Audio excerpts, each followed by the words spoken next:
Madam గారు మీ పేరండి? నా పేరు స్వాతి అండి. నేను నవోదయ స్కూల్ టీచర్ని. Navodaya school teacher. ఓకే. మరి P4 మీటింగ్కి వచ్చారు. ఎలా అనిపిస్తుంది? P4 అనేది ఇప్పుడు ఇప్పుడు నుండి స్టార్ట్ చేయబోతున్నారు కదా చంద్రబాబు నాయుడు గారు గవర్నమెంట్ తరఫు నుండి ఏమనిపిస్తుంది? సార్ ఇది చాలా గ్రాండ్ సక్సెస్ అయిద్దని మేము కోరుకుంటున్నాము. ఇప్పుడు బిలో పోవర్టీ ఉన్న వాళ్ళకి ఇది చాలా హెల్ప్ఫుల్ అవుతుంది. మన ఆంధ్రాలో కూడా చాలా డెవలప్మెంట్ అవ్వాలని మేము ఆశిస్తున్నాము. ఇది సక్సెస్ అయితే చాలా వరకు మన ఆంధ్ర డెవలప్ అవుతుంది. అండ్ బిలో పావర్టీ ఉన్న వాళ్ళకి చాలా హెల్ప్ఫుల్ అవుతుంది. ఈ పూర్ పీపుల్ అనే వాళ్ళు పూర్తిగా ఎరాడికేట్ అవుతారని మేము చాలా హోప్ఫుల్గా ఉన్నాం అనమాట. సో ఇప్పుడు ఫ్యూచర్ జనరేషన్ వీళ్ళంతా మా పిల్లలు నెక్స్ట్ అదర్ స్టేట్స్కి వెళ్లకుండా అదర్ కంట్రీస్కి వెళ్లకుండా చక్కగా వీళ్ళకి ఎక్కడే ఆపర్చునిటీస్ వచ్చి వీళ్ళు ఎక్కడే సెటిల్ అయితే మా కళ్ళ ముందే వీళ్ళందరూ ఉంటారు. సో ఆ ఆశతోటి మేము ఈ ప్రోగ్రామ్ చూడడానికి ఎలా ఉంటుందని తెలుసుకోవడానికి వచ్చాం సార్. ఓకే. మరి అమరావతి చూస్తున్నారు, ఏమనిపిస్తుంది? గతంలో 3 రాజధానులు చెప్పేవారు, ఇప్పుడు ఈ అమరావతి ఏకైక రాజధాని అని చెప్తున్నారు కదా, అసలు ఏమనిపిస్తుంది? అదే సార్, మనం బిఫోర్ గవర్నమెంట్ గురించి ఎలాంటి డిస్కషన్స్ పెట్టకూడదు సార్. ఓకే, గతం ఏదో అయిపోయింది, కానీ ఇప్పుడైనా కూడా ఈ అమరావతి డెవలప్ అయ్యి మనకంటూ ఒక తెలుగు ప్రజలకి మనకంటూ ఒక క్యాపిటల్ ఉండాలనేది మనందరి కోరిక.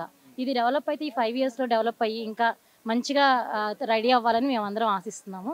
అయితే బాగుంటుందని మేము కోరుకుంటున్నాం. మీరు ఎడ్యుకేషన్ సెక్టర్లో ఉన్నారు కాబట్టి అడుగుతున్నాను. Nara Lokesh IT ministry and education ministry కూడా ఉన్నారు కదా, సో ఎట్లా ఉన్నాయి? చాలా రీఫార్మ్స్ తీసుకొస్తున్నారు. అంటే స్కూల్ పిల్లలకి ఇచ్చే కిట్స్ విషయంలో కావచ్చు, అంటే పేర్లు అన్ని రాజకీయాలకు ఎటువంటి పేర్లు పెట్టకుండా ఓన్లీ కేవలం అంటే స్వాతంత్ర సమయంలో వాళ్ళకి సంబంధించి పెడుతున్నారు కదా, ఏమనిపిస్తుంది? అవును సార్, నేను విన్నాను. గవర్నమెంట్ స్కూల్ పిల్లలకి కానీ అలాగే ఇప్పుడు కొంత చిన్న చిన్న స్కూల్స్ ఉన్నాయి, ప్రైవేట్ స్కూల్ సెక్టర్స్ కూడా, అందులో కూడా చాలా పూర్ పీపుల్ ఉన్నారనమాట. అలాంటి వాళ్ళకు కూడా ఇలాంటి ప్రోగ్రామ్స్ అనేవి చేస్తే బాగుంటుందని మా ఉద్దేశం అనమాట. అంటే ఓన్లీ గవర్నమెంట్ స్కూల్ అనే కాదు, కొంచెం మిడిల్ క్లాస్ పీపుల్ చిన్న చిన్న స్కూల్స్లో కూడా చదివించుకునే వాళ్ళు ఉంటారు. అలాంటి వాళ్ళకు కూడా కొంచెం ఏమైనా హెల్ప్ఫుల్ ఇలాంటి ప్రోగ్రామ్స్ అనేవి చేయడం వల్ల వీళ్ళకి కూడా హెల్ప్ అవుతుందని మేము అనుకుంటున్నాం. ఎలా ఉందండి ఈ గవర్నమెంట్ వచ్చిన తర్వాత? అంటే పాత గవర్నమెంట్ కోసం నేను డిస్కషన్ వద్దు, ఈ గవర్నమెంట్ వచ్చిన తర్వాత ఈ గవర్నమెంట్ అడ్మినిస్ట్రేషన్ స్టైల్ ఎలా ఉంది? చంద్రబాబు నాయుడు పనితీరు కావచ్చు and deputy CM Pawan Kalyan గారి పనితీరు కావచ్చు, ఏమనిపిస్తుంది? అదే సార్, ఈయన visionary, no doubt at all. కానీ ఈయన ఇంకా కొంచెం చదువుకున్న వాళ్ళటువంటి సరౌండింగ్స్ నుంచి తీసుకుని ఐడియాస్ అవి తీసుకుని డెవలప్ చేస్తే ఇంకా బాగుంటుంది అనిపిస్తుంది సార్. రోడ్లు ఎట్లా ఉన్నాయండి? గతంలో రోడ్లు బాగాలేవని చెప్తున్నారు, ఇప్పుడు రోడ్లు ఏమైనా బాగైనాయా లేకపోతే ఏంటి? అంటే సార్ ఇంకా గవర్నమెంట్ అనేది 5 years, ఇప్పుడు మనం ఒక 10 years బ్యాక్ వెళ్ళిపోయాం. అంటే మనం ఒక హౌస్ కన్స్ట్రక్ట్ చేస్తాం, మధ్యలో ఆగిపోద్ది. దాన్ని కన్స్ట్రక్ట్ చేయడానికి చాలా టైం పడుతుంది మనకి. అట్ ఏ టైం అనేది ఎవరికీ జరగదు, వాళ్ళకనే కాదు మనకనే కాదు. So it take some time we think. Pawan. ఏం చదువుతున్నావు బ్రదర్? బీటెక్ చదువుతున్నాను. అవునండి, 3rd year. మీటింగ్ వచ్చారు కదా, విన్నారు అసలు మీటింగ్ కాన్సెప్ట్ P4 కాన్సెప్ట్? విన్నానండి. ఎట్లా అనిపిస్తుంది P4 కాన్సెప్ట్ అనేది? ఎందుకంటే ఇది ఒక ప్లాట్ఫామ్ తీసుకొచ్చి ఎవరైతే పూర్ పీపుల్ ఉన్నారో వాళ్ళకి, ఎవరైతే బాగా సెటిల్ అయ్యే వాళ్ళు ఉంటారో రిచ్గా, వాళ్ళు హెల్ప్ చేసే ప్రోగ్రామ్ ఇది. ఏమనిపిస్తుంది ఈ ప్రోగ్రామ్ చూస్తే? ఇంతకుముందు ప్రావర్టీ పోవాలని చాలా మంది అంటారు, కానీ ఏదైనా డెవలప్మెంట్ జరిగినా ఏదైనా బిజినెస్ పెట్టినా దాంట్ని పూర్ పీపుల్ నుంచి వాళ్ళు కూడా పార్టిసిపేట్ చేయాలని ఎవరు అనుకోలేదు. కానీ ఇక్కడ పార్ట్నర్షిప్కి పూర్ పీపుల్ కూడా ఇవ్వడం వల్ల వాళ్ళకి కూడా డెవలప్మెంట్ జరిగింది. ఎలాగైతే ఒక హై లెవెల్ బిజినెస్ మ్యాన్ అలాగే మెల్లమెల్లగా డెవలప్ అవుతారో వీళ్ళు కూడా అలా డెవలప్ అయ్యే ఛాన్స్ ఉంది. ఇది ఒక కొత్త ఐడియా, మంచి ఐడియా. ఇది ఇంప్లిమెంట్ చేయడం అనేది చాలా విజనరీ ప్లాన్ అని నా ఉద్దేశం. ఎట్లా ముఖ్యంగా బీటెక్ వాళ్ళకి, చదువుకునే వాళ్ళకి ఈ గవర్నమెంట్ వచ్చాక అంటే 10 months అవుతుంది, ఎలా ఉంది 10 monthsలో పరిపాలన? స్టూడెంట్స్ ముఖ్యంగా ఏమనిపిస్తుంది? లాస్ట్ ఇయర్ అంటే ఫీజు రింబర్స్మెంట్ పడకపోవడాలు అలా చాలా ఇబ్బందులు పడ్డాం. ఇప్పుడైతే మ్యాక్సిమం అన్నీ కరెక్ట్గా పడుతున్నాయి. ఇప్పుడు ఇది కూడా ప్రాసెస్ కూడా చేంజ్ చేశారు. మీ ఫీజు రియంబర్స్మెంట్ సంబంధించి ఏదైతే ఇంతకుముందు మదర్ అకౌంట్లో వేసేవాళ్ళు అమౌంట్, ఇప్పుడు డైరెక్ట్గా కాలేజ్ అకౌంట్లో వేస్తున్నారు. సో ఏది బెటర్ అనిపిస్తుంది, ఏది ఈజీగా అనిపిస్తుంది మీకు? కాలేజ్ అకౌంట్లో వేయడం ఈజీ అనిపిస్తుంది, ఎందుకంటే మదర్ అకౌంట్లో వేస్తే అది మన చేతికి వచ్చి మన వేరే అవసరాలు వాడేసుకోవచ్చు ఛాన్స్ ఉంది కదా. ఇది కాలేజ్ టు గవర్నమెంట్ చూసుకుంది అనుకో, మన ఇన్వాల్వ్మెంట్ అక్కర్లేదు. వాళ్ళు మనది ఏంటంటే ఓన్లీ చదువుకోవడం, సర్టిఫికేట్ తీసుకుని వెళ్ళడం, మన ఇన్వాల్వ్మెంట్ లేకుండా కాలేజ్ గవర్నమెంట్ చూసుకునేది. ఇది కరెక్ట్, బాగుంది. మరి మీ సీనియర్స్ చాలా మంది ఎంతమంది చెప్పే ఉంటారు, గతంలో ఏమైనా జాబ్ ఆపర్చునిటీస్ అంటే ఇక్కడ రిలీవ్ అయిన వాళ్ళకి ఏమైనా వచ్చాయంటారు ఏపీలో గతంలో?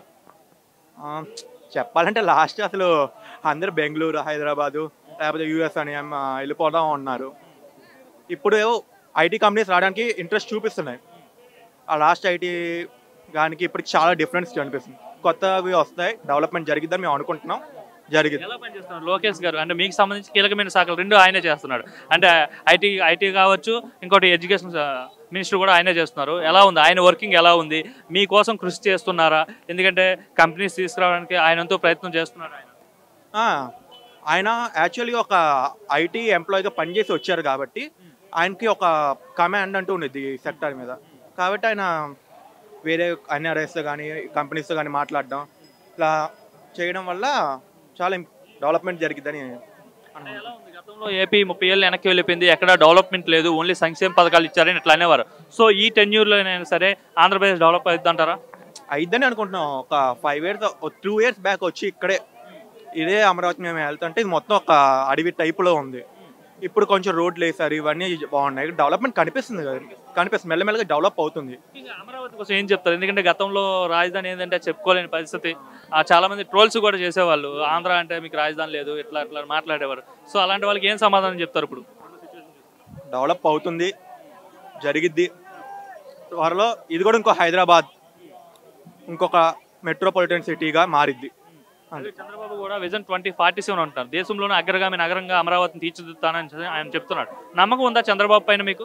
నమ్మకం ఉందండి. ఇప్పుడు హైదరాబాద్ చూస్తున్నారు కదా మనం, ఒకప్పుడు ఎలా ఉండేది ఒక 40 years బ్యాక్, ఇప్పుడు ఎలా ఉంది, ఒక ఇండియాకి అది ఒక హార్ట్గా అయిపోయింది హైదరాబాద్ అనేది.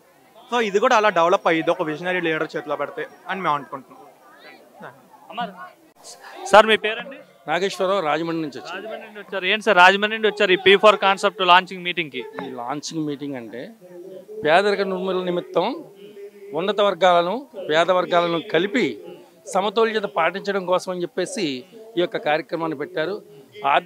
ఆర్థికంగా ఎవరైతే వెనుకబడి ఉన్నారో వాళ్ళని పైకి తీసుకురావడం కోసం అని చెప్పేసి ఆర్థికంగా ఉన్నతిలో ఉన్నవాళ్ళు వాళ్ళ దగ్గర కొంత అమౌంట్ని డొనేట్ చేసుకొని వీళ్ళని వాళ్ళని కలిపి సమతుల్యత చేయాలని చెప్పేసి ప్రభుత్వం పాటించింది. ఇది మంచి విధానమే.